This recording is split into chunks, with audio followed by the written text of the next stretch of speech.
Hello friend, स्वागत है आपका एक बार फिर से आपके अपने लीगल चैनल में। दोस्तों देखिए, ये जो मामले हैं ना वैवाहिक विवादों के, यहाँ पर बहुत सारी चीज़ें हैं। अलग अलग जगहों की अलग अलग प्रैक्टिस के होने के साथ साथ कई बार लक की बात भी होती है। कई बार हम मामलों को दर्ज कराते हैं, मामले की जो पहली डेट होती है वही 1 महीने के बाद आती है।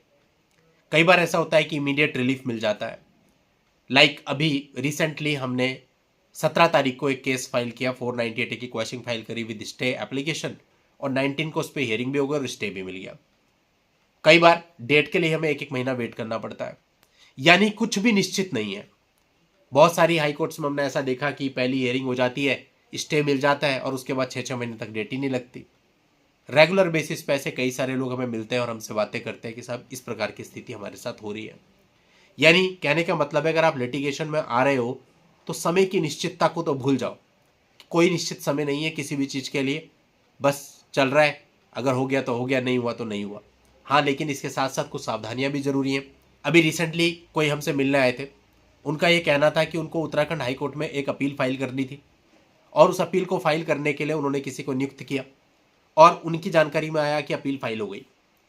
इस बात को 2 महीने हो गए। 2 महीने के बाद जब इन्वेस्टिगेट किया गया तो पता चला कि वो अपील आज की डेट तक फाइल ही नहीं है। इसलिए दोस्तों मैं आपको हमेशा कहता हूं कि ट्रांसपेरेंसी बहुत जरूरी है। आपको अपने मामले में बिल्कुल सतर्क रहना जरूरी है।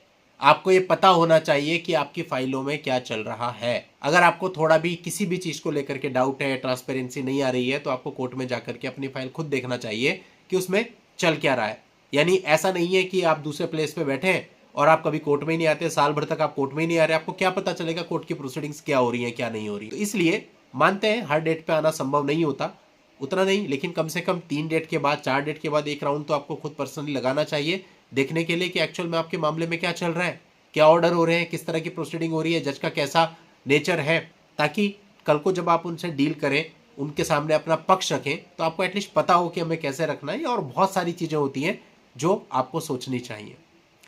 खैर, ये मैंने आपको कुछ जनरल डायरेक्शंस दी।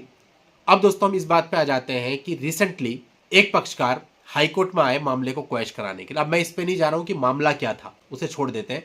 केवल जो लीगल पॉइंट है वो मैं आपको बताना चाह रहा हूं, क्योंकि ऐसा आपके साथ भी हो सकता है। एक्यूज पर्सन हाईकोर्ट आते हैं अपने मामले को क्वैश कराने के लिए। उसमें वो कुछ अपने ग्राउंड्स बताते हैं कि भाई इन्हीं आधारों पर क्वैशिंग होनी चाहिए।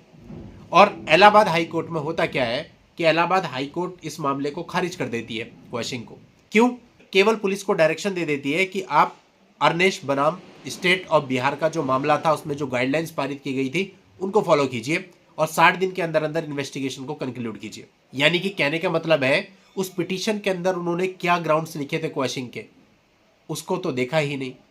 केवल एक जनरल गाइडलाइन पुलिस को दे दी और मामले को डिस्पोज ऑफ कर दिया। अब इसी चीज से क्षुब्ध होकर के जो पक्षकार थे वो ऑनरेबल सुप्रीम कोर्ट में आए थे। अब सुप्रीम कोर्ट में जब ये मामला खुला तो सुप्रीम कोर्ट ने देखा भाई ये तो बिल्कुल गलत है, क्योंकि एक मामले को जब आप हाईकोर्ट लेकर के गए, उसमें जो अपने ग्राउंड लिखे हैं, जो मेरिट्स लिखे हैं, उनको तो हाईकोर्ट ने देखा ही नहीं, कंसिडर ही नहीं किया।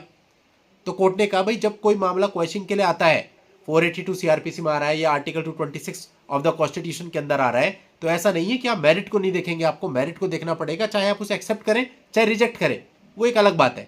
लेकिन मेरिट को देख करके should be decided on merits, ना कि ऐसा कि डिसमिस कर दिया और पुलिस को एक गाइडलाइन दे दी। इस तरह से काम नहीं चलेगा, मेरिट पर आपको चीजों को देखना पड़ेगा। अब दोस्तों यहाँ पर सुप्रीम कोर्ट ने जो ऑर्डर आया था हाई कोर्ट से, इसको सेटिसाइड कर दिया और मामले को दोबारा से हाई कोर्ट के पास भेज दिया कि भाई आप इसे फ्रेश दोबारा से कंसिडर करो मेरिट पे, और उसके बाद जो भी आप जजमेंट देते हैं वो दो। अब ये मामला आपके लिए आवश्यक इसलिए हो जाता है क्योंकि मैट्रिमोनियल विवादों में भी बहुत सारे मामले इससे पहले हमारे पास ऐसे आए हैं जहां पर मेरिट को देखे बिना मामले को खारिज कर दिया गया है।